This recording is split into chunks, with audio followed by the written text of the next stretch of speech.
আজ আমরা পড়ব একাদশ শ্রেণীর প্রথম সেমিস্টারের অন্তর্গত একটি কবিতা, যার নাম সাম্যবাদী। এই কবিতার কবি হলেন কাজী নজরুল ইসলাম।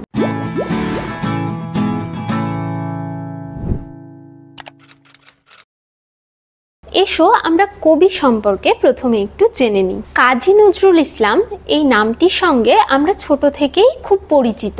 রবীন্দ্রনাথ ঠাকুর তিনি বিশ্বকবি নামে পরিচিত। কাজী নজরুল ইসলামেরও এইরকম একটি নাম ছিল, সেটি কি বিদ্রোহী কবি। জানো তো 1922 সালে 22শে অক্টোবর ধূমকেতু পত্রিকায় কাজী নজরুল ইসলামের একটি কবিতা প্রকাশিত হয়, যে কবিতার নাম ছিল বিদ্রোহী। আর এই কবিতাটি প্রকাশিত হবার পর প্রমথ চৌধুরী, বাংলা সাহিত্যের একজন উল্লেখযোগ্য প্রাবন্ধিক প্রমথ চৌধুরী কাজী নজরুল ইসলামের নামকরণ করেন বা কাজী নজরুল ইসলামকে আখ্যায়িত করেন বিদ্রোহী কবি নামে। কাজী নজরুল ইসলামের জন্ম 11ই জ্যৈষ্ঠ 1306 বঙ্গাব্দ। 11ই জ্যৈষ্ঠ 1306 বঙ্গাব্দে তিনি জন্মগ্রহণ করেন বর্তমান পশ্চিম বর্ধমান জেলায়। তখন তো পূর্ব বর্ধমান, পশ্চিম বর্ধমান এরকম আলাদা ভাগ ছিল না। বর্তমান পশ্চিম বর্ধমান জেলা তৎকালীন বর্ধমান জেলার চুরুলিয়া বলে একটি গ্রামে, বর্ধমান জেলার চুরুলিয়া গ্রামে তিনি জন্মগ্রহণ করেন 11ই জ্যৈষ্ঠ 1306 বঙ্গাব্দ। যদি খ্রিস্টাব্দ বিচার করি তাহলে 24শে মে 1899 খ্রিস্টাব্দে কাজী নজরুল ইসলাম জন্মগ্রহণ করলেন। পিতার নাম ছিল কাজী ফকির আহমেদ এবং মায়ের নাম জাহেদা খাতুন। কাজী নজরুল ইসলামের একটি ডাক নামও ছিল, সেটি হলো দুখু মিয়া। ছোটবেলা থেকেই অত্যন্ত দারিদ্র্যের সঙ্গে লড়াই করে তিনি বড় হয়েছেন। কখনো রুটির দোকানে কাজ করেছেন, স্কুলে পড়তে পড়তেই কখনো লেটো গানের দলে নিজের নাম লিখিয়েছেন, পালা গান রচনা করেছেন, কখনো আবার সেনাবাহিনীতে যোগদান করেছেন। 49 নম্বর বেঙ্গল রেজিমেন্টে তৎকালীন ভারতবর্ষে, পরাধীন ভারতবর্ষে, ব্রিটিশ শাসিত ভারতবর্ষে 49 নম্বর বেঙ্গল রেজিমেন্টে তিনি যোগদান করেছিলেন। 1920 সালে এই 49 নম্বর বেঙ্গল রেজিমেন্ট ভেঙে দেওয়া হয়। কাজী নজরুল ইসলাম সেনাবাহিনী ছেড়ে ফিরে আসেন কলকাতায়। কলকাতায় আসার পর থেকে ধীরে ধীরে শুরু হয় আক্ষরিক অর্থে তার সাহিত্য জীবনের সূচনা। কাজী নজরুল ইসলাম চিরকাল অন্যায়ের বিরুদ্ধে লড়াই করেছেন। তার কলম সমস্ত রকম সাম্রাজ্যবাদ, শোষণ, পীড়ন সবকিছুর বিরুদ্ধে গর্জে উঠেছে বারবার। 1942 সালে অত্যন্ত দুঃখের বিষয়, 1942 সালে কবি জীবনে অনেক কষ্ট পেয়েছিলেন এবং হঠাৎ করে একটা স্নায়ু রোগে ভুগে মানসিক ভারসাম্য হারান, সেই সঙ্গে বাক শক্তিও হারিয়ে ফেলেন। একেবারে নীরব হয়ে যান কাজী নজরুল ইসলাম। তারপর থেকে তার সাহিত্য চর্চা আর নেই। কবিকে সুস্থ করার জন্য চেষ্টা করা হয়। ভারতবর্ষে বিশেষত পশ্চিমবঙ্গে মুখ্যমন্ত্রী ডক্টর বিধানচন্দ্র রায় তিনিও চেষ্টা করেছিলেন। লন্ডন, ভিয়েনা এই সমস্ত জায়গায় কবির চিকিৎসার জন্য কবিকে পাঠানো হয়, কিন্তু ফল কিছু হয়নি। 1976 সালের 29শে অগস্ট যদি আমরা বঙ্গাব্দ বিচার করি তাহলে 12ই ভাদ্র 1383 বঙ্গাব্দ, 12ই ভাদ্র 1383 বঙ্গাব্দ এবং খ্রিস্টাব্দ বিচারে 1976 খ্রিস্টাব্দ 29শে অগস্ট 77 বছর বয়সে কবি মারা যান। কবি মারা গিয়েছিলেন বর্তমান বাংলাদেশে ঢাকায় এবং সেখানে ঢাকা বিশ্ববিদ্যালয়ে কবিকে সমাধিস্থ করা হয়। এবার আসি কবির সাহিত্যকর্ম সম্পর্কে। 1922 সালে কাজী নজরুল ইসলামের প্রথম কাব্যগ্রন্থ প্রকাশিত হয়েছিল, যার নাম ছিল অগ্নিবীণা। তাহলে অগ্নিবীণা হলো কাজী নজরুল ইসলামের লেখা প্রথম কাব্যগ্রন্থ। এরপরে একে একে প্রকাশিত হয়েছে অনেকগুলি কাব্যগ্রন্থ: দোলন চাঁপা, বিষের বাঁশি, ভাঙার গান, সাম্যবাদী, সর্বহারা, ফণী মনসা, সিন্ধু হিন্দোল ইত্যাদি অসংখ্য কাব্যগ্রন্থ কাজী নজরুল ইসলাম লিখেছিলেন। শুধুই কাব্যগ্রন্থ নয়, তিনি গল্প লিখেছেন, আবার অনেক গানও লিখেছেন। এখানে আর একটা কথা বলে রাখি, গল্প, গান, কবিতা এগুলি ছাড়াও পত্রপত্রিকার সঙ্গেও কাজী নজরুল ইসলাম যুক্ত ছিলেন। কাজী নজরুল ইসলাম যে সকল পত্রপত্রিকার সঙ্গে যুক্ত ছিলেন সেগুলির মধ্যে কয়েকটির নাম হলো ধূমকেতু, লাঙল, মুসলিম ভারত, বিজলি, ইত্যাদি। কবি পরিচিতি এবং কবির সাহিত্যকর্ম সম্পর্কে তো আমরা জানলাম। এবারে একটু জেনে নিই কবির সাহিত্য রচনার বৈশিষ্ট্যগুলি সম্পর্কে। কাজী নজরুল ইসলাম সম্পর্কে যখন আমরা বলছিলাম তখন প্রথমেই একটা কথা বললাম যে কাজী নজরুল ইসলাম বিদ্রোহী কবি নামে পরিচিত। তিনি বিদ্রোহী নামে একটি কবিতাও লিখেছিলেন। সেই সঙ্গে তার কবিতার মধ্যে বিদ্রোহী চেতনাটাকেও খুব বেশি করে খুঁজে পাওয়া যায়। সাম্রাজ্যবাদ, শোষণ, পীড়ন, দুর্নীতি সবকিছুর বিরুদ্ধে কবি কাজী নজরুল ইসলাম তার মতামত ব্যক্ত করেছেন একেবারে দ্ব্যর্থহীন ভাষায়, মানে যেটা যেরকম ভাবে বলা দরকার সেটাকে সেভাবেই বলেছেন, কোনো রকম রাগ ঢাক না রেখে। এবং তার কবিতার মধ্যে দিয়ে সেই কবির বিদ্রোহী চেতনাটা বারবার প্রকাশিত হয়েছে। কবি তার কবিতায় বলেছিলেন, মহাবিদ্রোহী রণক্লান্ত আমি সেই দিন হব শান্ত, যবে উৎপীড়িতের ক্রন্দন রোল আকাশে বাতাসে ধ্বনিবে না। কাজী নজরুল ইসলাম তার কাব্য কবিতা রচনা করতে গিয়ে তার এই বিদ্রোহী চেতনাটাকে বরাবর বজায় রেখেছিলেন। কাজী নজরুল ইসলামের কবিতার মধ্যে বিদ্রোহী চেতনা তো ছিলই, সেই সঙ্গে বিদ্রোহী চেতনার সঙ্গে সঙ্গে কবির কলমের মধ্যে দিয়ে উঠে এসেছে স্বদেশপ্রীতি এবং মানবপ্রীতি। কবি আগেই বললাম যে সমস্ত রকম সাম্রাজ্যবাদের বিরোধিতা করেছেন এবং নিজের দেশের প্রতি, এই সাম্রাজ্যবাদের প্রতি বিরোধিতা করতে গিয়ে নিজের দেশের প্রতি কবির অকুণ্ঠ ভালোবাসা, অকৃত্রিম ভালোবাসা প্রকাশিত হয়েছে তার কবিতার মধ্যে। দেশকে যেমন কবি ভালোবেসেছেন তেমনি দেশের মানুষকেও তিনি একই রকম ভাবে শ্রদ্ধা করেছেন, ভালোবেসেছেন। তাই তার কবিতার মধ্যে বিদ্রোহী চেতনার পাশাপাশি মানুষের প্রতি ভালোবাসা এবং স্বদেশ প্রেম, এই দুটোকেই আমরা বারবার ফুটে উঠতে দেখি। কাজী নজরুল ইসলামের কবিতা রচনার আর একটি প্রধান বৈশিষ্ট্য হলো আরবি এবং ফার্সি শব্দের ব্যবহার। আরবি ফার্সি শব্দ কবিতার মধ্যে ব্যবহার করে কাজী নজরুল ইসলাম বাংলা শব্দ ভাণ্ডারকে ভীষণভাবে সমৃদ্ধ করেছিলেন। তার কবিতার মধ্যে বিলকুল, ঝুট, খুন এই সমস্ত আরবি ফার্সি শব্দের ব্যবহার আমরা বারবার বহুল পরিমাণে লক্ষ্য করে থাকি। কাজী নজরুল ইসলামের কবিতা রচনার বৈশিষ্ট্যগুলির মধ্যে এতক্ষণ পর্যন্ত আমরা যেগুলি দেখলাম সেগুলি হলো: 1. বিদ্রোহী চেতনা, 2. স্বদেশ প্রেম, মানবপ্রীতি ইত্যাদি এবং আরবি ফার্সি শব্দের ব্যবহার। তার সঙ্গে আরও একটি বৈশিষ্ট্য তার কবিতার মধ্যে ফুটে উঠতে দেখি, সেটি হলো সাম্যবাদ, যেটি আজকের কবিতারও অবশ্যই মূল সুর, এই সাম্যবাদ। সাম্যবাদ জিনিসটা কি? সাম্য কথার অর্থ হলো সমতা। সাম্য কথার অর্থ আমরা বলতে পারি সমতা। জাতি, ধর্ম, বর্ণ নির্বিশেষে কাজী নজরুল ইসলাম মানুষে মানুষে এই ভেদাভেদের জায়গাটাকে মুছে দিতে চেয়েছিলেন। তার মতে পৃথিবীতে মানুষই হলো সবচেয়ে সত্য। মানুষের জাতি, ধর্ম, বর্ণ, লিঙ্গের পরিচয়ের উপরে সবচেয়ে আগে যে পরিচয় সে হলো মানুষ। আজকের সাম্যবাদী কবিতার মধ্যেও আমরা তার এই বার্তাটিকেই বারবার ফুটে উঠতে দেখব। এবারে এসো ধীরে ধীরে আমরা মূল কবিতার দিকে ঢুকি। তার আগে তোমাদের একটু বলে দিই, এই যে কবিতা, তার সমস্ত নোটস পত্র, এমসিকিউ, প্র্যাকটিস সেট এগুলি তোমরা পেয়ে যাবে এলিট অ্যাপে। এই এলিট অ্যাপটি তোমরা ডেসক্রিপশন থেকে ইনস্টল করে নিতে পারবে। আজকে আমাদের পাঠ্য কবিতা সাম্যবাদী, তার মূল কাব্যগ্রন্থের নামও হলো সাম্যবাদী। তাহলে সাম্যবাদী কবিতার কাব্যগ্রন্থ হলো সাম্যবাদী। এই সাম্যবাদী কাব্যগ্রন্থটি প্রকাশিত হয়েছিল পৌষ 1332 বঙ্গাব্দ, খ্রিস্টাব্দের বিচারে 1925 খ্রিস্টাব্দ, ডিসেম্বর মাস 1925 খ্রিস্টাব্দে সাম্যবাদী কাব্যগ্রন্থের কবিতাগুলি প্রকাশিত হয়। এখানে আরেকটা জিনিস তোমাদের বলে রাখি, সেটি হলো সাম্যবাদী যে কবিতা, সাম্যবাদী কবিতা সাম্যবাদী কাব্যগ্রন্থের অন্তর্ভুক্ত। এটা নিশ্চয়ই এতক্ষণে তোমরা বুঝতে পেরেছো। সাম্যবাদী কবিতার কাব্যগ্রন্থ হলো সাম্যবাদী। তবে সাম্যবাদী কবিতাটি প্রথম কাব্যগ্রন্থ রূপে সাম্যবাদী কাব্যগ্রন্থে প্রকাশের আগে যেখানে প্রকাশিত হয়েছিল তার নাম হলো লাঙল।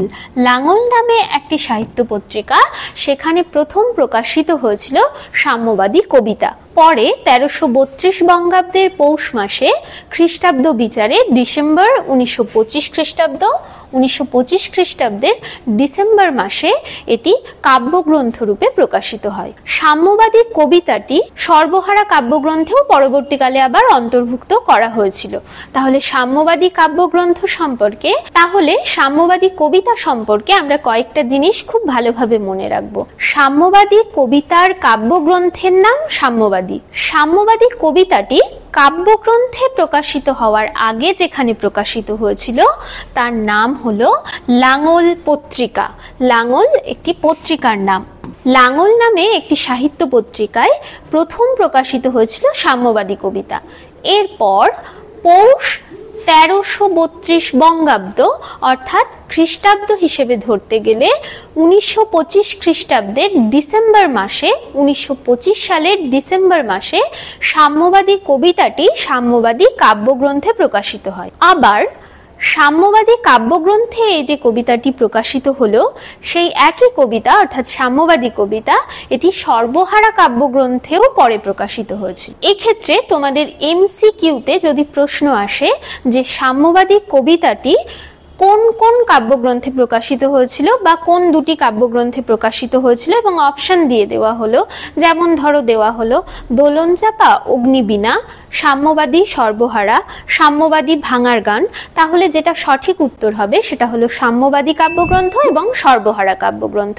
বা প্রশ্নটা এভাবেও আসতে পারে যে সাম্যবাদী কবিতাটি সাম্যবাদী কাব্যগ্রন্থ ছাড়া আর কোন কাব্যগ্রন্থে প্রকাশিত হয়, অপশন দিয়ে দিল উত্তর হবে সর্বহারা কাব্যগ্রন্থ। কাজী নজরুল ইসলামের সাম্যবাদী কাব্যগ্রন্থে সাম্যবাদী কবিতা ছাড়াও আরো 10টি কবিতা ছিল। মোট 11টি কবিতা নিয়ে সাম্যবাদী কাব্যগ্রন্থটি প্রকাশিত হয়। মোট 11টি কবিতা নিয়ে প্রকাশিত হয় সাম্যবাদী কাব্যগ্রন্থটি। প্রথম কবিতা ছিল সাম্যবাদী, এছাড়াও ঈশ্বর, মানুষ, পাপ এইরকম আরো কিছু কবিতা সাম্যবাদী কাব্যগ্রন্থের মধ্যে ছিল। সাম্যবাদী কবিতা এবং সাম্যবাদী কাব্যগ্রন্থ রচনার প্রেক্ষাপট সম্পর্কে একটু আসি। কার্ল মার্কস তার সাম্যবাদ রাশিয়ায় যথেষ্ট প্রভাব বিস্তার করেছিল এবং রুশ বিপ্লব 1917 সালে রুশ বিপ্লবের মধ্যে দিয়ে রাশিয়ায় সমাজতান্ত্রিক শাসন ব্যবস্থা প্রতিষ্ঠিত হয়েছিল। এই সমাজতান্ত্রিক আন্দোলনের প্রভাব ভারতেও এসে পড়েছিল। ভারতবর্ষের সমাজতান্ত্রিক আন্দোলনের সঙ্গে যুক্ত একজন নেতা তিনি ছিলেন মুজফ্ফর আহমেদ, যার সঙ্গে কাজী নজরুল ইসলামের খুব ভালো সম্পর্ক ছিল এবং মুজফ্ফর আহমেদের সংস্পর্শে আসার পরে কাজী নজরুল ইসলাম এই সাম্যবাদী বা সমাজতান্ত্রিক আদর্শে বিশ্বাসী হন। তার সাম্যবাদী সর্বহারা এই দুটি কাব্যগ্রন্থ এই সমাজতান্ত্রিক আদর্শ থেকেই লেখা। সমাজতান্ত্রিক আদর্শের দ্বারা তিনি অনুপ্রাণিত হয়েছিলেন এবং সেই আদর্শেরই প্রতিফলন আমরা দেখতে পাই সাম্যবাদী আর সর্বহারা কাব্যগ্রন্থের মধ্যে। সাম্যবাদী কবিতার বিষয়বস্তু কি সে সম্পর্কে যদি আমরা আলোচনা করি তাহলে এ কথাই বলতে হবে যে সাম্যবাদী কবিতার বিষয়বস্তু হলো জাতি, ধর্ম, বর্ণ নির্বিশেষে সকল মানুষ যে সমান, সকল মানুষের মানব ধর্মই যে পৃথিবীর সর্বশ্রেষ্ঠ ধর্ম, অর্থাৎ মানবতাই যে পৃথিবীর শ্রেষ্ঠ ধর্ম, সে কথাই কবি কবিতার মধ্যে বলেছেন এবং মানবতার জয়গান গেয়েছেন। এসো এবারে আমরা মূল কবিতার মধ্যে ঢুকি। আর একবার বলছি, এ কথাটা মনে রাখবে যে সাম্যবাদী এটি একটি কবিতা। এই কবিতা প্রথম প্রকাশিত হয়েছিল লাঙল পত্রিকায়। সাম্যবাদী কবিতার কাব্যগ্রন্থের নাম সাম্যবাদী এবং পরবর্তীকালে সর্বহারা কাব্যগ্রন্থেও এই সাম্যবাদী কবিতাটি অন্তর্ভুক্ত হয়েছিল। কাজী নজরুল ইসলাম কি বলছেন এসো দেখি। বলছেন, গাহি সাম্যের গান, যেখানে আসিয়া এক হয়ে গেছে সব বাধা ব্যবধান। সাম্য কথার অর্থ তোমাদের আগেই বলেছি সমতা। সমতা মানে সবকিছুর মধ্যেই সকলের সমান অধিকার।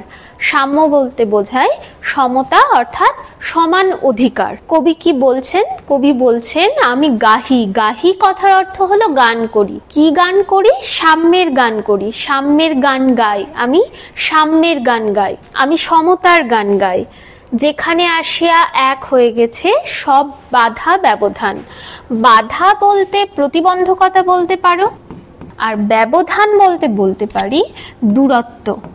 অর্থাৎ কবি গাইছেন সেই সাম্যের গান, সেই সমতার গান, যে গানে বা যেখানে সমস্ত কিছু, সমস্ত বাধা, সমস্ত প্রতিবন্ধকতা, সমস্ত ব্যবধান বা দূরত্ব মিলেমিশে এক হয়ে যায়, যেখানে এই বাধা, এই দূরত্বগুলো ঘুচে যায়, ঘুচে গিয়ে সমতা বা একতার বাণীটি প্রধান হয়ে ওঠে। কবি এখানে সমতার গান, কিসের সাম্যের গান গেয়েছেন? তিনি গেয়েছেন মানুষে মানুষে এই যে ভেদাভেদ, এই যে দূরত্ব, এই যে বাধা ব্যবধান, এই তার ভেদাভেদটাকে দূর করে দেওয়ার গান। তাই তিনি বলছেন, যেখানে মিশেছে হিন্দু বৌদ্ধ মুসলিম খ্রিস্টান, গাহি সাম্যের গান। হিন্দু একটা জাতি, বৌদ্ধ, গৌতম বুদ্ধের অনুগামীদের বলা হয় বৌদ্ধ ধর্মাবলম্বী মানুষ, অর্থাৎ তাদের বলা হয় বৌদ্ধ। হযরত মুহাম্মদের অনুগামী এবং হযরত মুহাম্মদ প্রবর্তিত ধর্ম ইসলাম ধর্মে যারা বিশ্বাসী তাদের আমরা বলি মুসলিম। আর খ্রিস্টান অর্থাৎ যীশু খ্রিস্টের ধর্মমতে বিশ্বাসী মানুষদেরকে আমরা বলি খ্রিস্টান। তাহলে যেখানে মিশেছে হিন্দু বৌদ্ধ মুসলিম খ্রিস্টান, অর্থাৎ যেখানে সমস্ত এই মানুষেরা, সব মানুষেরা এসে এক জায়গায় মিশে গেছে, সেই সমতার গানটাই আমি গাই, সেই সাম্যের গানটাই আমি গাই।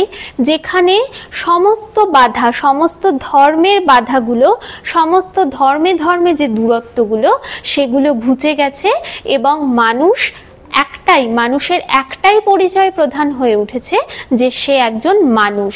সেই সাম্যের গানটাকেই কবি গেয়েছেন। কে তুমি? পার্সি, জৈন, ইহুদি, সাঁওতাল, ভিল, গারো, কনফুসিয়াস, চারবাক চেলা, বলে যাও, বলো আরো। কবি বলছেন যে তুমি কে, তোমার পরিচয় কি? তুমি কি একজন পার্সি?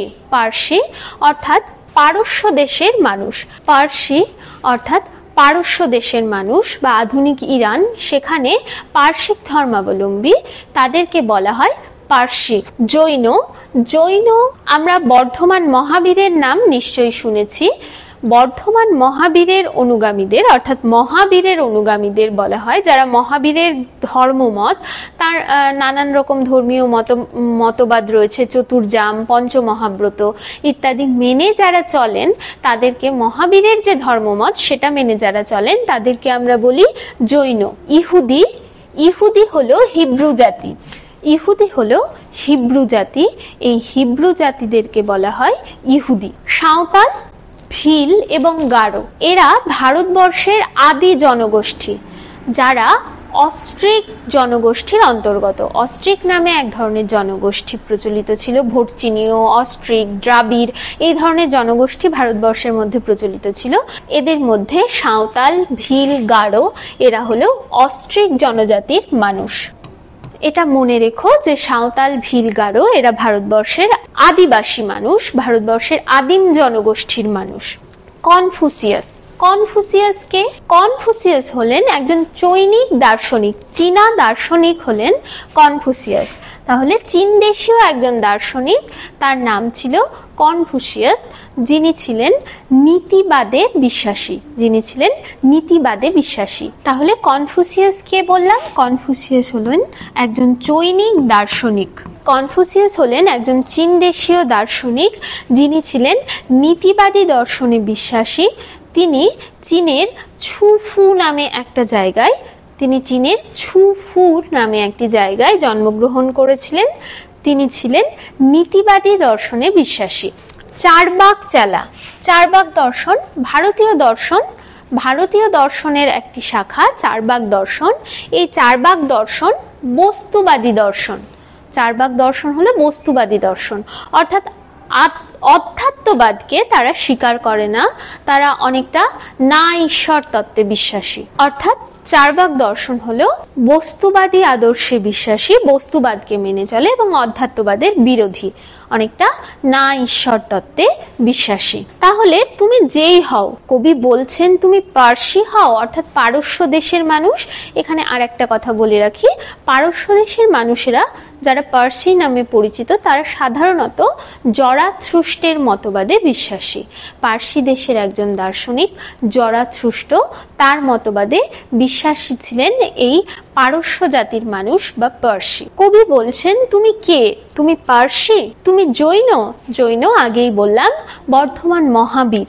মহাবীরের মতবাদে যারা বিশ্বাসী, যারা মহাবীরের মতবাদকে অনুসরণ করে ধর্মকর্ম করেন, তারা হলেন জৈন। তুমি পার্সি, তুমি জৈন, তুমি ইহুদি। ইহুদি অর্থাৎ আগেই বললাম হিব্রু জাতি, যারা সাধারণত ইসরায়েলের বাসিন্দা আমরা বলতে পারি। সাঁওতাল, ভিল, গারো, তুমি কি অস্ট্রিক জনজাতির মানুষ, ভারতবর্ষের আদি জনগোষ্ঠীর মানুষ? তুমি কে? তোমার পরিচয় কি? তুমি কি কনফুসিয়াস বা চারবাক চালা? অর্থাৎ আগেই বললাম কনফুসিয়াস হলেন চীন দেশের একজন দার্শনিক। তুমি কি কনফুসিয়াসের আদর্শে বিশ্বাসী, যিনি নীতিবাদে বিশ্বাসী ছিলেন, এরকম একজন মানুষ? তাকে সাপোর্ট করো, তার আদর্শ অনুসরণ করো, নাকি তুমি বস্তুবাদী অর্থাৎ তুমি চারবাক চালা, তুমি ঈশ্বরে বিশ্বাস করো না, অধ্যাত্মবাদে বিশ্বাস করো না, তুমি বস্তুবাদে বিশ্বাস করো? বলে যাও, বলো আরো। তুমি বারবার যা খুশি বলে যাও। তুমি কে? তুমি পার্সি? তোমার পরিচয় কি? তুমি পার্সি, তুমি হিন্দু, তুমি খ্রিস্টান, তুমি জৈন, তুমি বৌদ্ধ, তুমি সাঁওতাল, ভিল নাকি গারো, নাকি কনফুসিয়াসের আদর্শে বিশ্বাসী, নাকি চারবাকদের আদর্শে বিশ্বাসী, চারবাক দর্শনে বিশ্বাসী? তুমি যেই হও বন্ধু, যা খুশি হও, তুমি যেই হও। তাহলে এতক্ষণ কবি বললেন যে আমি সাম্যের গান গাই। কোন সাম্যের গান? কোন সমতার গান?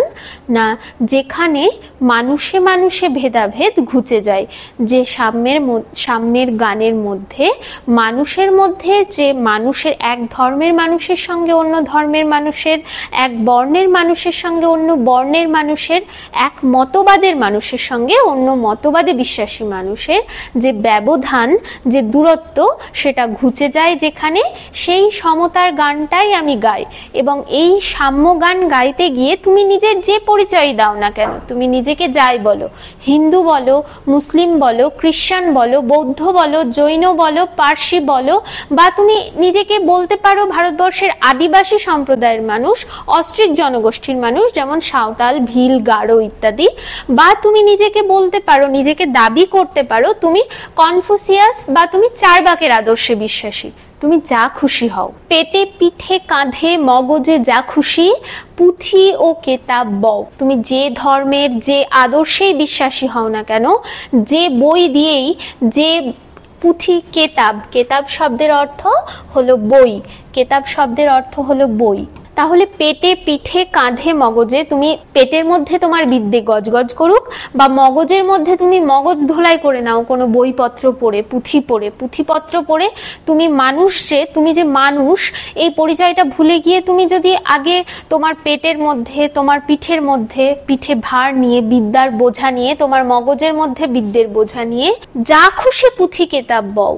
কি কি পুঁথি ও কেতাব? কোরআন। কোরআন আমরা জানি ইসলাম ধর্মাবলম্বীদের পবিত্র ধর্মগ্রন্থ কোরআন শরীফ। পুরাণ হিন্দুদের ধর্মগ্রন্থ, এবং অনেক ধরনের পুরাণের কথা আমরা জানি, যেরকম ব্রহ্মবৈবর্ত পুরাণ, পদ্মা পুরাণ, এই ধরনের প্রচুর পুরাণের কথা পাওয়া যায়, মাইথোলজি যাকে বলা হয়। বেদ, বেদান্ত। বৈদিক সভ্যতায় আমরা বেদ পেয়েছিলাম। বেদ কটি? 4টি। কি কি? ঋক, সাম, যজু এবং অথর্ব। এই 4টি বেদের কথা আমরা বৈদিক যুগে আমরা পেয়েছিলাম, যে বৈদিক সভ্যতা ভারতবর্ষের অন্যতম প্রাচীন সভ্যতা। বেদ শুনে শুনে মনে রাখতে হতো বলে একে বলা হয়, এর আরেক নাম ছিল শ্রুতি। বেদের অপর নাম ছিল শ্রুতি। এছাড়া বেদান্ত, বেদের একেবারে শেষ ভাগ, বেদ যুক্ত অন্ত, বেদান্ত। বেদের শেষ ভাগ অর্থাৎ উপনিষদ। বাইবেল খ্রিস্টানদের ধর্মগ্রন্থ, আর ত্রিপিটক হলো বৌদ্ধদের ধর্মগ্রন্থ। ত্রিপিটক 3টি পিটকের সমাহার, 3টে পিটক যুক্ত হয়ে হয়েছে ত্রিপিটক। বিনয় পিটক, সুত্ত পিটক এবং অভিধম্ম পিটক, এই 3টে পিটক নিয়ে তৈরি হয়েছিল বৌদ্ধদের ধর্মগ্রন্থ ত্রিপিটক। এটি পালি ভাষায় লেখা। কি ভাষায় লেখা? পালি ভাষায় লেখা। তাহলে কোরআন, পুরাণ, বেদ, বেদান্ত, বাইবেল, ত্রিপিটক, যে কোনো বই তুমি তোমার পিঠে, তোমার পেটে, তোমার কাঁধে, তোমার মগজে, যে কোনো বই, যে কোনো বইয়ের মতাদর্শই তুমি বহন করো না কেন। আরো আছে, দেখো, জেন্দাবেস্তা এবং গ্রন্থ সাহেব, এগুলোও ধর্মগ্রন্থ। জেন্দাবেস্তা হলো পার্সিদের ধর্মগ্রন্থের নাম জেন্দাবেস্তা। এর রচয়িতা মনে করা হয় জরাথুস্ট্রকে। জরাথুস্ট্রের মতবাদ রয়েছে এই জেন্দাবেস্তার মধ্যে। তাহলে জেন্দাবেস্তা হলো পার্সিদের ধর্মগ্রন্থ। আর গ্রন্থ সাহেব যাদের ধর্মগ্রন্থ তারা হলো শিখ। শিখদের ধর্মগ্রন্থের নাম হলো গ্রন্থ সাহেব। এখানে এই যে এতগুলো পুঁথির নাম বলা হলো, এতগুলো বইয়ের নাম বলা হলো, বা বলতে পারো এতগুলো ধর্মগ্রন্থের নাম বলা হলো, এগুলো নিয়েও প্রশ্ন আসতে পারে। কি কি রয়েছে দেখো, কোরআন, কোরআন বললাম ইসলামদের ধর্মগ্রন্থ। পুরাণ হিন্দু ধর্মগ্রন্থের সঙ্গে সম্পর্কিত। বেদ, বেদান্ত, বেদ 4টি, ঋক, সাম, যজু, অথর্ব। বেদ হিন্দু ধর্মের সঙ্গে সম্পর্কযুক্ত। উপনিষদ, বেদান্তও তাই হিন্দু ধর্মের সঙ্গে সম্পর্কযুক্ত। বাইবেল, বাইবেল খ্রিস্টান ধর্মগ্রন্থ। ত্রিপিটক বৌদ্ধদের ধর্মগ্রন্থ। বৌদ্ধদের ধর্মগ্রন্থের নাম হলো ত্রিপিটক। এই তিনটি পিটক নিয়ে ত্রিপিটক, বিনয় পিটক, সুত্ত পিটক এবং অভিধম্ম পিটক, এই 3টি পিটক নিয়ে হয়েছে ত্রিপিটক, যা বৌদ্ধদের ধর্মগ্রন্থ। জেন্দাবেস্তা, জেন্দাবেস্তা হলো পার্সিদের ধর্মগ্রন্থ। মনে করা হয় জরাথুস্ট্রের মতবাদ এই গ্রন্থের মধ্যে রয়েছে। আর গ্রন্থ সাহেব, গ্রন্থ সাহেব হলো শিখদের ধর্মগ্রন্থের নাম। তাহলে বলছে কোরআন, পুরাণ, বেদ, বেদান্ত, বাইবেল, ত্রিপিটক, জেন্দাবেস্তা, গ্রন্থ সাহেব পড়ে যাও যত শখ। আগের লাইনগুলোতে কবি কি বলেছিলেন? তিনি বলেছিলেন তুমি কে, তুমি পার্সি। তার আগে বলেছিলেন তুমি কি হিন্দু, বৌদ্ধ, মুসলিম, খ্রিস্টান, নাকি তুমি পার্সি, নাকি তুমি কোল, ভিল, সাঁওতাল, গারো, নাকি তুমি কনফুসিয়াস বা চারবাকের মতবাদে বিশ্বাসী, নাকি তুমি তোমার পিঠে, তোমার পেটে, তোমার মগজে, মস্তিষ্কের মধ্যে তুমি কোনো ধর্মগ্রন্থ, পার্টিকুলার কোনো ধর্মগ্রন্থ বয়ে নিয়ে যাও বা ধর্মীয় ভাবনাকে বহন করে নিয়ে যাও। কি সেই ধর্মগ্রন্থগুলোর নাম কি বলেছেন? কি কি কি বই আমরা আমাদের পেটে, পিঠে, কাঁধে, মগজে বয়ে নিয়ে যেতে পারি সে সম্পর্কে তিনি বলেছেন। নানান ধর্মের ধর্মগ্রন্থগুলির কথা তিনি বলেছেন। কোরআন, পুরাণ, বেদ, বেদান্ত, বাইবেল, ত্রিপিটক, বিভিন্ন ধর্মগ্রন্থের কথা কবি এখানে বলেছেন। তিনি বলেছেন এগুলো যত ইচ্ছে পড়ে যাও বা নিজেকে যত ইচ্ছে তুমি বলো, চেঁচিয়ে চেঁচিয়ে বলো আমি হিন্দু, আমি মুসলিম, আমি বৌদ্ধ, আমি জৈন, আমি খ্রিস্টান, তাতে কি আসে যায়? তিনি বলছেন কিন্তু কেন এ পণ্ডশ্রম, অর্থাৎ কেন এত বইপত্র, এত পুঁথিপত্র পড়ে নিজেকে একটা মতবাদে বিশ্বাসী করে নিয়ে তুমি এত পণ্ডশ্রম কেন করছো? পণ্ডশ্রম বলতে পারো বৃথা পরিশ্রম, নিরর্থক। কেন এত পণ্ডশ্রম, এত শ্রম কেন করছো যেটার আসলে কোনো দরকারই নেই? মগজে হানিছ শুল। শুল হলো এক তীক্ষ্ণ ধারযুক্ত, তীক্ষ্ণ ফলাযুক্ত এক ধরনের অস্ত্র। আমরা কি সত্যি সত্যি মগজের মধ্যে সেই শুল দিয়ে আঘাত করি? না, সেটা করি না। মগজে হানিছ শুল মানে বলতে আমরা এটা বুঝি যে এত যে ধর্মগ্রন্থ পড়ছি, এত যে ভারী ভারী কথাগুলো আমাদের মাথার মধ্যে বসাচ্ছি, হয়তো যেগুলোর অর্থ সম্পূর্ণ আমাদের কাছে ক্লিয়ার নয়, পরিষ্কার নয়, কেন আমরা এত পণ্ডশ্রম করছি? কবির প্রশ্ন, কেন এত বৃথা পরিশ্রম আমরা কেন করছি? এত এত কেতাব বয়ে নিয়ে গিয়ে, এত এত বইপত্র বয়ে নিয়ে মাথা, নিজেদের পেট ভারাক্রান্ত করে তুলছি। কেন করে তুলছি? এ তো পণ্ডশ্রম। দোকানে কেন এ দর কষাকষি? পথে ফুটে তাজা ফুল। কেন তুমি দোকানে গিয়ে আমাকে এই ধর্মগ্রন্থ দাও, এর দাম এত, ওর দাম অত, এইরকম দর কষাকষি কেন করছো? দোকানে কেন এই দর কষাকষি? মানে হলো একটা পুঁথি কিনতে গিয়ে, একটা ধর্মগ্রন্থ কিনতে গিয়ে তুমি কেন এত দর কষাকষি করছো যে কিছু দাম কমিয়ে ফেলো? আসলে পথেই তো ফুটে রয়েছে তাজা ফুল, অর্থাৎ সহজ সরল যে জীবনযাত্রা, যে মানুষের যে জীবনযাত্রা, সেখানেই তো আসলে লুকিয়ে রয়েছে প্রকৃত ধর্ম, মানব ধর্ম, মানবতাবাদ। তোমাতে রয়েছে সকল কেতাব, সকল কালের জ্ঞান, সকল শাস্ত্র খুঁজে পাবে সখা, খুলে দেখো নিজ প্রাণ। কবি বলছেন তুমি তোমার মগজ বা মস্তিষ্ক, তাকে তুমি ভারাক্রান্ত করে তুলছো। কিন্তু তুমি একটু তোমার পিঠকে তুমি কষ্ট দিচ্ছ এই বইয়ের পুঁথির বোঝা বয়ে বয়ে। কিন্তু তুমি একটু ভেবে দেখো যে তোমার মধ্যেই আসলে সকল কালের যে সার সত্য, সকল কালের জ্ঞান মানে কি, আমরা হাজার বছর ধরে, বছরের পর বছর ধরে বেঁচে থেকে থেকে একটু একটু করে যে জ্ঞান সংগ্রহ করছি সেটা না, আসলে সেটা নয়। এই যে বহমান কালস্রোত, এই যে কাল, এই যে সময়টা বয়ে যাচ্ছে, তার মধ্যেকার যে সার সত্যটুকু, অর্থাৎ মানুষের যে ধর্ম অর্থাৎ মানবতাবাদ, এই সত্যটুকু তুমি তোমার মধ্যেই খুঁজে পাবে। তোমাতে রয়েছে সকল কেতাব। কেতাব শব্দের অর্থ আগেই বলেছি, কেতাব শব্দের অর্থ হলো বই। তোমাতে রয়েছে সকল কেতাব, সকল কালের জ্ঞান। তুমি আসলে এই যে পৃথিবীতে বহমান এই যে মানব সভ্যতা, তুমি তার যে সার সত্যটুকু সেটা তোমার মধ্যে, তোমার অন্তরেই জানো। সকল শাস্ত্র খুঁজে পাবে সখা, খুলে দেখো নিজ প্রাণ। নিজের প্রাণ খুলে দেখলে কি তুমি সত্যি সত্যি দেখতে পাবে যে এখানে একটা বাইবেল রয়েছে, একটা গীতা রয়েছে, একটা কোরআন রয়েছে? আসলে না, তা নয়। সমস্ত শাস্ত্র, সমস্ত ধর্মশাস্ত্রগুলির মূল কথা জানো তো একটাই, কোনো ধর্ম কখনো আমাদেরকে শেখায়নি যে হানাহানি করো, এক ধর্মের মানুষ অন্য ধর্মের মানুষকে ঈর্ষা করুক বা মেরে ফেলুক, এই ধরনের কথা কোনো ধর্মগ্রন্থ, পৃথিবীর কোনো ধর্মশাস্ত্র বলে না। পৃথিবীর সমস্ত ধর্মশাস্ত্রের একটাই মূল কথা, সেটা হলো মানব প্রেম। মানুষকে ভালোবাসো, মানুষের জন্য কাজ করো। তাই বলছেন সকল শাস্ত্র খুঁজে পাবে সখা, খুলে দেখো নিজ প্রাণ। এই যে সার সত্যটুকু অর্থাৎ মানুষের ধর্ম, মানবতা, এই সার সত্যটুকু তুমি কোথায় জানতে পারবে? অনেকগুলো ধর্মগ্রন্থ পড়লে, অনেক পুঁথি, অনেক কেতাব অর্থাৎ অনেক বই পড়লে তুমি জানতে পারবে? না, তা নয়।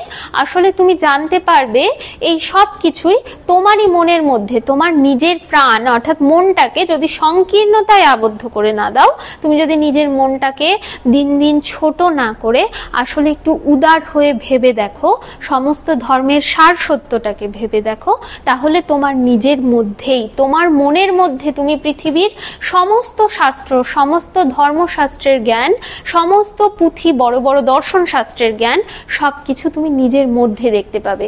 কারণ পৃথিবীর সমস্ত শাস্ত্র, সমস্ত ধর্মগ্রন্থ সবকিছুর মূল কথা হলো মানবতাবাদ। তোমাতে রয়েছে সকল ধর্ম, সকল যুগাবতার। যুগে যুগে যে সমস্ত মহাপুরুষেরা পৃথিবীতে আবির্ভূত হন তাদেরকে অবতার বলা হয়। যুগাবতার অর্থাৎ অবতার কাদেরকে বলা হয়? তাহলে মহাপুরুষ। পৃথিবীর বুকে পৃথিবীকে ধর্মীয় সংকীর্ণতা থেকে বা সমস্ত রকম গোড়ামি থেকে মুক্ত করার জন্য আমরা মনে করি যে মাঝে মাঝে মহাপুরুষদের আবির্ভাব হয়েছে।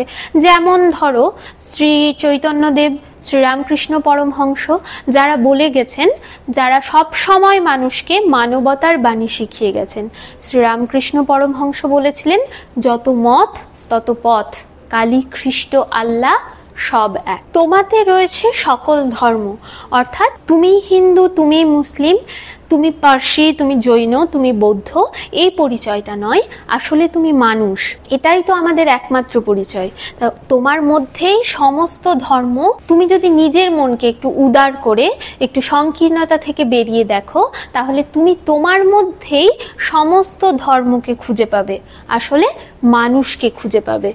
সকল যুগাবতার, তোমার মধ্যেই সকল যুগের যে অবতার মাঝে মাঝে আমাদের দেশে, এমনকি বাইরের দেশেও যে সমস্ত মহাপুরুষদের আবির্ভাব ঘটেছে, যারা ভারতবর্ষকে, সর্বোপরি বিশ্বকে সংকীর্ণতা থেকে, হানাহানি থেকে, রূঢ়তা থেকে মুক্ত করার চেষ্টা করেছেন, নৃশংসতা থেকে বাইরে নিয়ে গিয়ে মানুষে ভেদাভেদকে ভুলিয়ে দিয়ে মানুষের জয়গান গেয়েছেন। সেই সমস্ত যুগাবতারকে তুমি তোমার মধ্যেই খুঁজে পাবে। তোমার হৃদয় বিশ্ব দেউল, সকলের দেবতার। তাহলে কি বললেন? তোমাতে রয়েছে সকল ধর্ম, সকল যুগাবতার, তোমার হৃদয় বিশ্ব দেউল, সকলের দেবতার। দেউল, দেউল শব্দের অর্থ হলো মন্দির। তাহলে দেউল শব্দের অর্থ হলো মন্দির। তোমাতে রয়েছে সকল ধর্ম, সকল যুগাবতার, তোমার হৃদয় বিশ্ব দেউল, সকলের দেবতার। সমস্ত দেবতার যে দেউল বা মন্দির, সমস্ত ধর্মের সমস্ত দেবতার মন্দির কোনটা? আসলে তোমার হৃদয়। তুমি যদি নিজেকে একটু বড় করে সংকীর্ণতা থেকে মুক্ত হয়ে নিজেকে এবং অন্য মানুষকে শুধুমাত্র সে হিন্দু, বৌদ্ধ, মুসলিম না খ্রিস্টান এই সমস্ত না ভেবে, তার ধর্মীয় পরিচয়টা না ভেবে, তার লিঙ্গগত পার্থক্যটা না ভেবে, তার বর্ণগত পার্থক্যটা না ভেবে তাকে শুধুমাত্র মানুষ হিসেবে দেখো, তাহলেই তুমি তোমার মধ্যে আসলে দেখতে পাবে পৃথিবীর সমস্ত ধর্মকে, জানতে পারবে পৃথিবীর সমস্ত ধর্মের সার সত্যকে। কেন খুঁজে ফেরো দেবতা ঠাকুর, মৃত পুঁথি কঙ্কালে হাসিছেন তিনি, অমৃত হিয়ার নিভৃত অন্তরালে। আমরা ধর্ম বলতে বুঝি দেখবে ধর্মীয় গ্রন্থ পাঠ করা, পূজা অর্চনা করা বা নিজ নিজ ধর্মের যে সমস্ত যে দেখানো পথ সেগুলো করা, সেই সমস্ত ধর্মীয় আচার অনুষ্ঠান পালন করা, তাকেই আমরা বলি ধর্মকর্ম করছি। আসলে কি সেটাই আমাদের প্রকৃত ধর্ম? তুমি খুঁজে ফিরছো তোমার দেবতাকে, তোমার ঠাকুরকে কোথায়? না মৃত পুঁথি কঙ্কালে। নানান রকম ধর্মগ্রন্থ, পুরাণ, বেদ, কোরআন, বাইবেল, জেন্ডা বেস্তা, গ্রন্থ সাহেব, এই সমস্ত ধর্মগ্রন্থের মধ্যে দিয়েই তুমি খুঁজে বেড়াচ্ছ তোমার ঠাকুর বা তোমার দেবতা বা তোমার পরম আরাধ্য যিনি, যাকে তুমি স্মরণ করছো তাকে। কিন্তু তিনি কি করছেন? তুমি যাকে খুঁজছো ওই বাইরের পুঁথিতে, বাইরের আচার অনুষ্ঠানে, ধর্মীয় আচার অনুষ্ঠান পালনে, আসলে তিনি বসে রয়েছেন কোথায়? অমৃত হিয়ার নিভৃত অন্তরালে। অমৃত হিয়া মানে অমৃত রূপ হিয়া। অমৃত রূপ হিয়া অর্থাৎ সত্যি সত্যি অমৃত আছে হিয়ার মধ্যে। হিয়া মানে হৃদয়, হৃদয় বা মন। হাসিছেন তিনি অমৃত হিয়ার নিভৃত অন্তরালে। তোমার মনকে যদি তুমি সমস্ত সংকীর্ণতা থেকে মুক্ত করতে পারো, তাহলে তোমার হৃদয় বা তোমার মনটাই হবে অমৃতের সমান। আর এই অমৃত সমান হৃদয়েই বসে আছেন তিনি, যাকে তুমি খুঁজে ফিরছো কোথায়?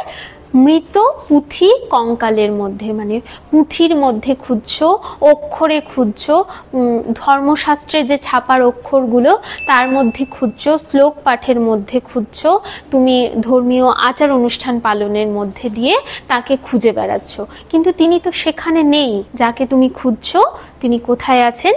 তোমারই হৃদয়ের মধ্যে বসে রয়েছে, তোমারই অমৃত রূপ হৃদয়। তুমি যখন হানাহানি, তুমি যখন নৃশংসতা এগুলোকে ত্যাগ করে বেরিয়ে এসে একজন মানুষকে ঠিক মানুষ হিসেবে ভাবতে পারছো, তখন তোমার হৃদয়টা হয়ে যাচ্ছে অমৃতের সঙ্গে তুলনীয়, অমৃতের সমান।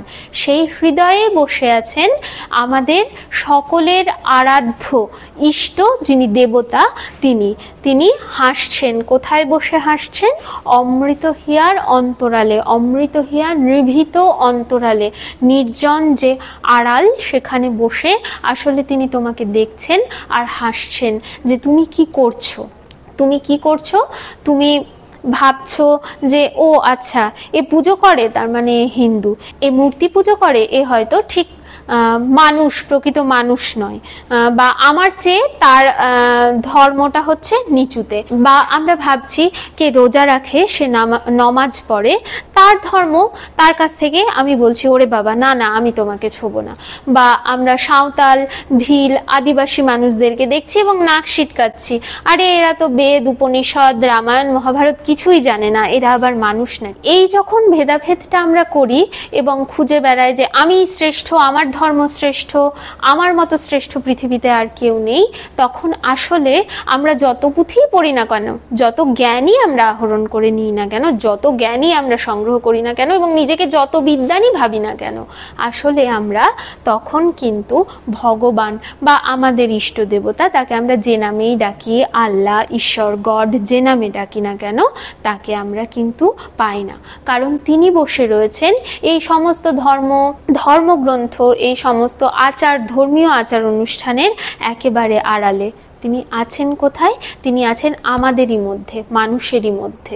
বন্ধু বলিনি ঝুট, এইখানে এসে লুটাইয়া পড়ে সকল রাজমুকুট। ঝুট, ঝুট শব্দের অর্থ হলো মিথ্যে। কবি কি বলছেন? কবি বলছেন, বন্ধু আমি কিন্তু মিথ্যে কথা বলছি না। এই যে এতক্ষণ ধরে তিনি বলে গেলেন, তুমি কে? তুমি পার্সি, তুমি জৈন, তুমি ইহুদি, তুমি কে? তুমি হিন্দু, তুমি মুসলিম, তুমি খ্রিস্টান, তুমি কোন ধর্মগ্রন্থকে আশ্রয় করে বেঁচে আছো? কোন ধর্মগ্রন্থকে তোমার পেটে, পিঠে, মগজে তুমি বয়ে নিয়ে বেড়াচ্ছ? বাইবেল, কোরআন, পুরাণ, গীতা, তুমি ত্রিপিটক, জেন্দাবেস্তা, কোন ধর্মগ্রন্থের সাহায্য নিচ্ছ? তুমি যারই সাহায্য নাও না কেন, আসলে সেখানে যাকে খুঁজে বেড়াচ্ছ, যাকে তুমি বলছো ভগবান, আল্লাহ, গড, যে পরম আরাধ্য, তোমার ইষ্ট, যাকে তুমি খুঁজে বেড়াচ্ছ, তিনি কিন্তু সেখানে নেই। তিনি আছেন কোথায়? তিনি আছেন তোমারই হৃদয়ের মধ্যে। তোমার মধ্যেই আছে পৃথিবীর সমস্ত ধর্মের জ্ঞান, পৃথিবীর সমস্ত শাস্ত্রের জ্ঞান, অর্থাৎ পৃথিবীর সমস্ত শাস্ত্র তুমি জানো। কেন জানো? তুমি কি সমস্ত শাস্ত্র পড়ে ফেলেছো তাই তুমি জানো? না, আসলে পৃথিবীর সমস্ত শাস্ত্রের, সমস্ত ধর্মের যে মূল কথা, অর্থাৎ মানুষই শ্রেষ্ঠ, মানবতাবাদী হলো পৃথিবীর শ্রেষ্ঠ ধর্ম, সেই কথাটা তুমি তোমার মনের মধ্যে, তুমি তোমার অন্তরে জানো। তাই কবি বলছেন, বন্ধু বলিনি ঝুট, আমি মিথ্যে কথা বলছি না। এইখানে এসে লুটাইয়া পড়ে সকল রাজমুকুট। কোথায় এসে লুটিয়ে পড়ে? এইখানে বলতে এই যে এর আগে তিনি বললেন না, হাসিছেন তিনি অমৃত হিয়ার নিভৃত অন্তরালে, অর্থাৎ তিনি তোমারই হৃদয়ের মধ্যে, আমারই হৃদয়ের মধ্যে বসে হাসছেন।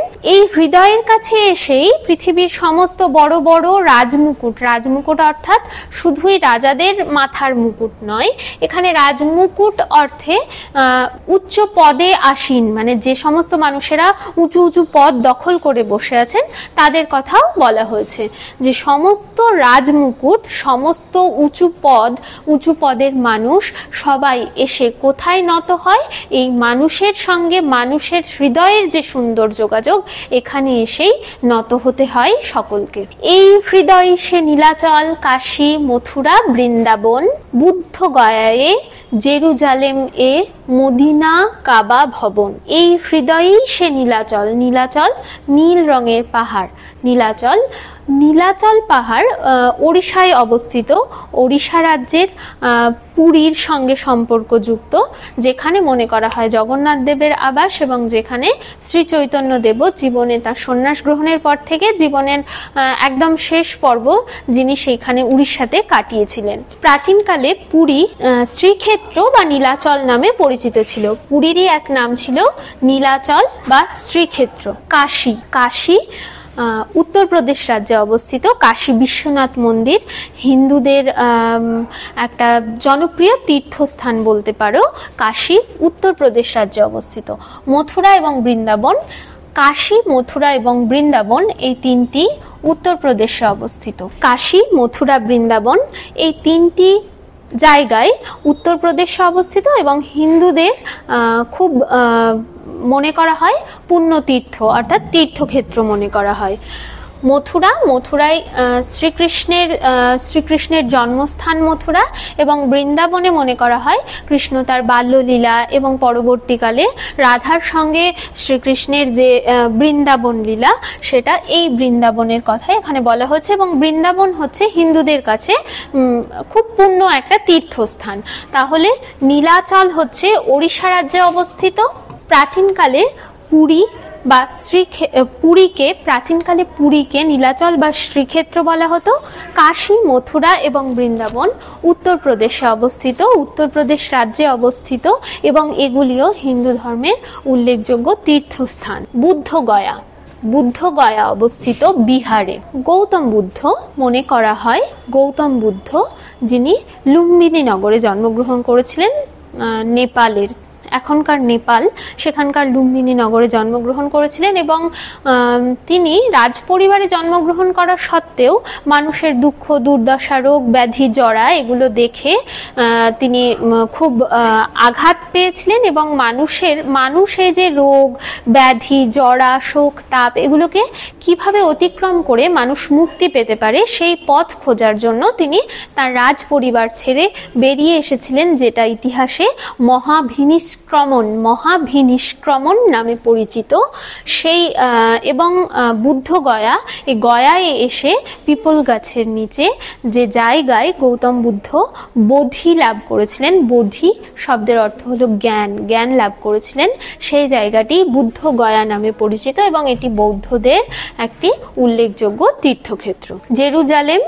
জেরুজালেম খ্রিস্টান, ইহুদি, মুসলমান সকলের কাছেই খুব পবিত্র একটি জায়গা। মদিনা সৌদি আরব, পশ্চিম সৌদি আরবের একটি জায়গা। মক্কার পরেই মদিনা হলো ইসলাম ধর্মাবলম্বীদের কাছে দ্বিতীয় অন্যতম গুরুত্বপূর্ণ পবিত্র স্থান। আর কাবা ভবন হচ্ছে মক্কায় অবস্থিত, কাবা অবস্থিত মক্কায় এবং এটি ইসলাম ধর্মাবলম্বীদের কাছে পৃথিবীর সবচেয়ে পবিত্র স্থান হিসেবে গণ্য করা হয় এবং নমাজ পড়া হয় যেই দিকে ওই কাবা ভবন রয়েছে সেদিকেই মুখ করে। অর্থাৎ এই হৃদয়ই হচ্ছে নীলাচল, কাশী, মথুরা, বৃন্দাবন, বুদ্ধগয়া, জেরুজালেম, কাবা ভবন, মদিনা সব কিছু রয়েছে তোমার হৃদয়ের মধ্যেই। এই এত পুণ্য তীর্থগুলো তুমি আসলে উপলব্ধি করবে কোথায়? তোমার হৃদয়ের মধ্যে। তুমি যদি তোমার হৃদয়কে সংকীর্ণতায় আবদ্ধ করে রাখো তাহলে তুমি এই যতই তীর্থক্ষেত্রে যাও না কেন সেই তীর্থক্ষেত্রের পবিত্রতা যেমন তোমার হৃদয় স্পর্শ করবে না, তেমনি তুমি যদি তোমার হৃদয়কে প্রসারিত করতে পারো, তোমার হৃদয়কে পবিত্র করতে পারো, তোমার হৃদয়কে সংকীর্ণতা থেকে মুক্ত করতে পারো, তাহলে তুমি এই নীলাচল, কাশী, বৃন্দাবন, বুদ্ধগয়া, মদিনা, কাবা ভবন সবকিছুকে কোথায় খুঁজে পাবে? তোমারই মনের মধ্যে। মসজিদ এই, মন্দির এই, গির্জা এই হৃদয়, এইখানে বসে ঈশা মুসা পেল সত্যের পরিচয়। তাহলে এই হৃদয়, তোমার এই হৃদয়টাই পৃথিবীর সবচেয়ে বড় মন্দির, সবচেয়ে বড় মসজিদ, সবচেয়ে বড় গির্জা। এইখানে বসে ঈশা মুসা, অর্থাৎ এই হৃদয় থেকেই, এইখানে বসে মানে হৃদয়ের মধ্যে তো আমরা সত্যি সত্যি বসতে পারি না, আসলে এই হৃদয়কে উপলব্ধি করেই ঈশা মুসা তারা সত্যের পরিচয় পেয়েছিলেন। এখানে একটু বলে রাখি, ঈশা অর্থে ঈশা ইবনে মরিয়ম, যিনি ইসলাম ধর্মের একজন নবী বা রসুল, আর মুসা হলেন মোসেজ, তিনি ইহুদি ধর্মের একজন নবী। তাহলে হৃদয়ের মধ্যে বসে তো আমরা সত্যি সত্যি হৃদয়ের মাঝখানে তো গিয়ে বসতে পারি না, সেখানে বসে বসে সত্যের পরিচয় পেতে পারি না। আমরা হৃদয়ের মাঝে বসেছি মানে, ঈশা মুসা হৃদয়ের মাঝে বসে সত্যের পরিচয় পেয়েছেন মানে আসলে হৃদয়কে উপলব্ধি করে, নিজের হৃদয়কে উপলব্ধি করে তারা সত্য, পৃথিবীর সার সত্য, মানব সভ্যতার বা মানব ধর্মের সার সত্যটাকে জানতে পেরেছেন। আর একবার বলে দিই, ঈশা অর্থাৎ ঈশা ইবনে মরিয়ম তিনি ছিলেন ইসলাম ধর্মের একজন নবী বা রসুল এবং মুসা ইহুদি ধর্মের নবী। মোসেজ নামটাও কোথাও কোথাও পাওয়া যায়। এই রণভূমে বাঁশির কিশোর গাহিলেন মহাগীতা, এই মাঠে হলো মেষের রাখাল, নবীরা খোদার মিতা। এই রণভূমে, এখানে রণভূমি মানে রণ কথার অর্থ হলো যুদ্ধ, রণভূমি কথার অর্থ হলো যুদ্ধক্ষেত্র। বাঁশির কিশোর গাহিলেন মহাগীতা, বাঁশির কিশোর বলতে এখানে বোঝানো হয়েছে কৃষ্ণকে। এই রণভূমে কৃষ্ণ কি গেয়েছিলেন? মহাগীতা, গীতা অর্থাৎ শ্রীমদ্ ভাগবত গীতা, যেটা হিন্দু ধর্মের পবিত্র ধর্মগ্রন্থ গীতা। এই রণভূম বলতে এখানে আসলে যেখানকার কথা বলা হয়েছে সেটি হলো কুরুক্ষেত্র। কুরুক্ষেত্রের যুদ্ধে দাঁড়িয়ে অর্জুনকে যে সমস্ত কথা, কুরুক্ষেত্রের যুদ্ধ হয়েছিল পাণ্ডব এবং কৌরবদের মধ্যে। পাণ্ডব এবং কৌরব এরা দুপক্ষই হলো একেবারে নিজের মানুষ, নিজেদের মধ্যে যুদ্ধ হচ্ছিল। তো সেখানে একটা সময় অর্জুনের সমস্ত মনোবল ভেঙে পড়ে এবং অর্জুন তার নিজেরই পিতামহ, তার নিজেরই ভাই, তাদের উপরে অস্ত্র চালাতে অস্বীকার করে দেন। তখন কৃষ্ণ অর্জুনকে বোঝানোর জন্য, সংসারের সার সত্য বোঝানোর জন্য যে সমস্ত কথাগুলি বলেন সেগুলি পরবর্তীকালে শ্রীমদ্ ভাগবত গীতা হিসেবে পরিচিতি পায়। তো এই রণভূমে, এখানে রণভূম বা যুদ্ধক্ষেত্র বলতে আসলে কুরুক্ষেত্রের মাঠকে বোঝানো হয়েছে, যেখানে আমরা মহাভারতের পাণ্ডব এবং কৌরবদের মধ্যে যুদ্ধের কথা পাই। বাঁশির কিশোর অর্থাৎ কৃষ্ণ তিনি কি করলেন না, গাহিলেন মহাগীতা। গীতা অর্থাৎ শ্রীমদ্ ভাগবত গীতা। এই মাঠে হলো মেষের রাখাল, নবীরা খোদার মিতা। আচ্ছা, নবী শব্দের অর্থ হলো আল্লাহ বা ঈশ্বর প্রেরিত দূত, হযরত মুহাম্মদ। মেষ শব্দের অর্থ হলো ভেড়া। এখানে বলে রাখি 570 মতান্তরে 571 সালে হযরত মুহাম্মদ আরবে জন্মগ্রহণ করেছিলেন এবং হযরত মুহাম্মদ মক্কায়, হযরত মুহাম্মদের জন্ম হয়েছিল মক্কা শহরে। তো হযরত মুহাম্মদ জানো তো প্রথম জীবনে মেষ চড়াতেন। মেষ শব্দের অর্থ হলো ভেড়া, প্রথম জীবনে ভেড়া বা মেষ চড়াতেন। তাই ভেড়ার রাখাল, নবীরা খোদার মিতা। মিতা মানে হলো বন্ধু, বন্ধু সাথী। মিতা শব্দের অর্থ বন্ধু। তাহলে এই মাঠে হলো মেষের রাখাল, নবীরা খোদার মিতা। এখানে এই মাঠ বলতে কিন্তু নির্দিষ্ট কোনো মাঠকে বোঝানো হয়নি। এখানে এই মাঠ বলতে এই বিশ্বের কথা বলা হয়েছে, পৃথিবীর কথা বলা হয়েছে। এই মাঠে মেষের রাখাল, মেষ মানে বললাম ভেড়া, ভেড়া চড়ায় যে সে ভেড়ার রাখাল।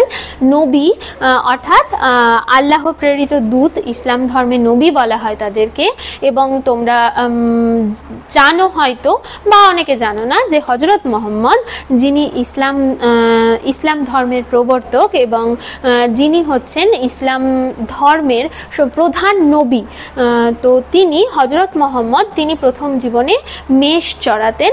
তাই এবং তিনি ছিলেন, তাকে বলা হয়েছে এই মাঠেই মেষের রাখাল হয়ে গেছেন খোদার বন্ধু অর্থাৎ আল্লাহর বন্ধু। এই হৃদয়ের ধ্যান গুহা মাঝে বসিয়া সাক্ষ্যমুনি। সাক্ষ্যমুনি অর্থাৎ গৌতম বুদ্ধ। গৌতম বুদ্ধ, আগে যখন বুদ্ধগয়া সম্পর্কে বলছিলাম তখন তোমাদেরকে বললাম যে নেপাল, বর্তমান নেপালের তরাই অঞ্চলে লুম্বিনী নগরীতে শাক্য বংশে জন্মগ্রহণ করেছিলেন গৌতম বুদ্ধ এবং সেই থেকে তিনি সাক্ষ্যমুনি নামেও পরিচিত হন। তো এই হৃদয়ের ধ্যান গুহা মাঝে বসিয়া সাক্ষ্যমুনি। গৌতম বুদ্ধ তিনি রাজ পরিবারে জন্মগ্রহণ করেন এবং রাজ পরিবারে জন্মগ্রহণ করেও রোগ ব্যাধি জরা শোক তাপ ইত্যাদি দেখে মানুষকে এসব থেকে মুক্তি দেওয়ার জন্য বেরিয়ে পড়েন রাজপরিবার, তার পরিবার পরিজন, পুত্র রাহুল, পত্নী যশোধরা, তাদেরকে ছেড়ে একেবারে বেরিয়ে পড়েন, যা মহাভিনিষ্ক্রমণ নামে পরিচিত। তো এই যে বেরিয়ে পড়াটা এবং তারপর বোধি বৃক্ষের নিচে বসে জ্ঞান লাভ করা, এবং সেইখানে জ্ঞানটা তিনি কিভাবে লাভ করেছিলেন? বাইরে থেকে আলাদা করে কেউ তাকে জ্ঞান দিয়েছিল না, আসলে তিনি তার মনের মধ্যেই বুঝতে পেরেছিলেন যে মানুষের জীবন তো দুঃখময়, কিন্তু এই দুঃখ থেকে মুক্তি পেতে হলে মানুষকে কি করতে হবে, এটা বৌদ্ধ ধর্মে অষ্টাঙ্গিক মার্গ নামে পরিচিত। এবং গৌতম বুদ্ধ এই 8টি মার্গ মানে পথ বা পন্থা, এই 8টি মার্গ বা 8টি পন্থা তার অনুগামীদের মেনে চলতে বলতেন, যার দ্বারা মানুষ দুঃখ থেকে মুক্তি লাভ করতে পারে। আর এগুলো তিনি কোথায় জানতে পেরেছিলেন? কোনো বই পড়ে নয়, তিনি তার হৃদয়ের মধ্যে এই সার সত্যটাকে উপলব্ধি করেছিলেন। তাই বলা হচ্ছে যে এই হৃদয়ের ধ্যান গুহা মাঝে বসিয়া সাক্ষ্যমুনি, ত্যাজিল রাজ্য মানবের মহাবেদনার ডাক শুনি। ওই বললাম যে তিনি তার রাজ পরিবার, তিনি তার সংসার, আত্মীয় স্বজন, বন্ধু সকলকে পরিত্যাগ করে শুধুমাত্র মানুষ কিভাবে মুক্তি লাভ করবে সেই পথ খোঁজার জন্য বেরিয়ে পড়েছিলেন। এই কন্দরে আরব দুলাল শুনিতেন আহ্বান। আরব দুলাল অর্থাৎ হযরত মুহাম্মদ। আরব দুলাল বলতে বোঝানো হয়েছে হযরত মুহাম্মদকে। এইখানে বসি গাহিলেন তিনি কোরআনের সামগান। অর্থাৎ কন্দর, কন্দর শব্দের অর্থ হলো পর্বতের গুহা। পর্বতের গুহায় বসে আরব দুলাল অর্থাৎ হযরত মুহাম্মদ ঈশ্বরের বাণী, ঈশ্বরের আহ্বান, ঈশ্বরের ডাকটাকে শুনেছিলেন এবং তিনি এইখানে বসে গাইলেন, মানে এই হৃদয়ে ঈশ্বরের মর্মবাণী, ঈশ্বরের যে সার সত্য সেটা উপলব্ধি করে কোরআনের গান রচনা করলেন। মিথ্যা শুনিনি ভাই, এ হৃদয়ের চেয়ে বড় কোনো মন্দির কাবা নাই। জানো, তোমরা যখন সাহিত্যের ইতিহাস পড়বে বা পড়ছো তখন তোমরা পদাবলী, বৈষ্ণব পদাবলী বলে এক ধরনের সাহিত্য পড়ছো, যেটা শ্রীকৃষ্ণের, কৃষ্ণ এবং রাধার প্রণয় নিয়ে রচিত বৈষ্ণব পদাবলী নামে যেটা পরিচিত। এই পদাবলীর একজন পদাবলীকার, একজন পদাবলী রচয়িতা ছিলেন চণ্ডীদাস, যিনি অনেক দিন আগের কবি, পদাবলীকার, এবং তিনি বলে গেছিলেন একটা কথা, শুনহ মানুষ ভাই, সবার উপরে মানুষ সত্য, তাহার উপরে নাই। কাজী নজরুল ইসলাম এতদিন পরে বসে তার সাম্যবাদী কবিতার মধ্যেও সেই একই কথা বললেন যে মিথ্যা শুনিনি ভাই, এই হৃদয়ের চেয়ে বড় কোনো মন্দির কাবা নাই। তুমি যদি তোমার হৃদয়ের মধ্যে তুমি নিজেকে উপলব্ধি করতে পারো এবং নিজের সঙ্গে সঙ্গে অন্য মানুষকেও মানুষ হিসেবে ভাবতে পারো, তার ধর্মীয় পরিচয়, তার বর্ণ, তার লিঙ্গের বাইরে তাকে শুধু মানুষ হিসেবে ভাবতে পারো, তাহলে তোমার হৃদয়ের মধ্যেই তুমি পৃথিবীর সমস্ত ধর্মগ্রন্থ, পৃথিবীর সমস্ত তীর্থক্ষেত্র এবং পৃথিবীর সমস্ত দেবতাকে খুঁজে পাবে। তুমি উপলব্ধি করতে পারবে মানুষের চেয়ে বড় কিছু নাই, নহে কিছু মহিয়ান। তাহলে গোটা কবিতাটা পড়তে পড়তে আমরা দেখলাম কবি কাজী নজরুল ইসলাম এখানে মানুষকেই সব কিছুর উপরে রেখেছেন। শেখ ফজলুল করিম নামে একজন কবি ছিলেন, যিনি তার স্বর্গ নরক কবিতার মধ্যে বলেছিলেন, কোথায় স্বর্গ কোথায় নরক, কে বলে তা বহুদূর, মানুষেরই মাঝে স্বর্গ নরক, মানুষেতে সুরাসুর। অর্থাৎ স্বর্গ বা নরক কে বলেছে সেগুলো অনেক দূরে, আসলে মানুষের মধ্যেই সুর মানে দেবতা এবং অসুর দুই বিদ্যমান। যদি আমরা সংকীর্ণতা দ্বারা বা নৃশংসতার মধ্যে আবদ্ধ হয়ে যাই, হানাহানি, হিংসা এগুলোতে মত্ত হয়ে যায়, পাগল হয়ে যায় এবং কাটাকাটি, খুনোখুনি এই সমস্ত করতে থাকি, তাহলে এই পৃথিবীর বুকেই নেমে আসবে নরক। আবার যদি আমরা স্নেহ, প্রেম, প্রীতি, সমতা এই সমস্ত আদর্শে বিশ্বাসী হই, তাহলে এই পৃথিবীর বুকেই নেমে আসবে স্বর্গ। তাই কবিও এই কবিতার মধ্যে বললেন যে আমরা যদি নিজেদের হৃদয়ে, আমরা যে ধর্মেরই মানুষ হই, হিন্দু, বৌদ্ধ, মুসলিম, খ্রিস্টান, পার্সি, জৈন, যে ধর্মের মানুষ হই, আমরা যে ধর্মগ্রন্থকেই আমাদের আদর্শ মনে করি, যে ধর্মগ্রন্থই আমরা পাঠ করি না কেন, বা যে তীর্থক্ষেত্র নীলাচল, কাশী, বৃন্দাবন, মক্কা, মদিনা, যে তীর্থক্ষেত্রই আমাদের কাছে সবচেয়ে বেশি পবিত্র হোক না কেন, আমরা যদি আমাদের হৃদয়টাতে সবকিছু, সমস্ত সংকীর্ণতাকে ছাড়িয়ে আমাদের হৃদয়ের মধ্যে উপলব্ধি করতে পারি যে আমরা সবাই মানুষ, তাহলে পৃথিবীর সকল দেবতা, সকল তীর্থক্ষেত্র, স্বর্গ, নরক, নরক তো নয়, স্বর্গ, সবকিছুকেই আমরা খুঁজে পাবো কোথায়? আমাদেরই মনের মধ্যে। শেষ লাইনে তাই তিনি বললেন, এই হৃদয়ের চেয়ে বড় কোনো মন্দির কাবা নয়। সেই চণ্ডীদাসের কথাকে অনুসরণ করে তাই আমাদের বলতে হয় যে চণ্ডীদাস বলেছিলেন না, শুনহ মানুষ ভাই, সবার উপরে মানুষ সত্য, তাহার উপরে নাই। এই কবিতার মধ্যেও আমরা একই সত্যকে আবার নতুন করে প্রতিষ্ঠিত হতে দেখি। সেই কথারই অনুরণনটা লক্ষ্য করি যে এই হৃদয়ের চেয়ে বড় কোনো মন্দির কাবা নাই। আশা করি তোমাদের কবিতাটা বুঝতে একটু হলেও সুবিধে হয়েছে। এই কবিতার নোটস পত্র এবং এমসিকিউ প্র্যাকটিস সেট এগুলো তোমরা আবার একবার মনে করিয়ে দিই, পেয়ে যাবে এলিট অ্যাপের মধ্যে। ডেসক্রিপশন থেকে তোমরা এলিট অ্যাপটা ডাউনলোড করে নিতে পারবে। এই ধরনের এডুকেশনাল ভিডিও আরও দেখতে চ্যানেলটিকে সাবস্ক্রাইব করে এলিট পরিবারের মেম্বার হয়ে যাও।